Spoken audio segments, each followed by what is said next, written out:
Okay, so try natin yung charcoal ice cream. Yeah, charcoal ice cream. Yan ah. Anong flavor, sir? Anong, charcoal? Don, ulat sa daw mo. Ito yan ah. Charcoal, mango, avocado, ube. Ulaton mo ka na. Sige, try ko yung charcoal. Charcoal. Yung ano yung pinakamaliit? Yan na yan? Ito na lang po. Sige. Paulat mo. Paulat mo.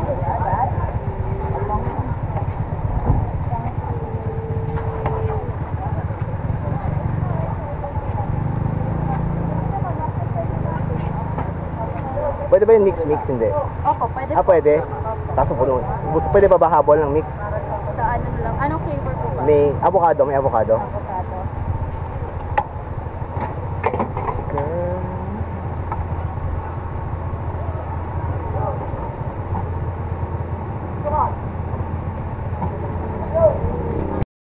Masarap ka. Magpalagdag na ako ng avocado. That's okay. I was expecting it to be more charcoal-y, pero hindi naman, so it's good. So, 30 pesos, Gcash. Pag nandito kayo, enjoy.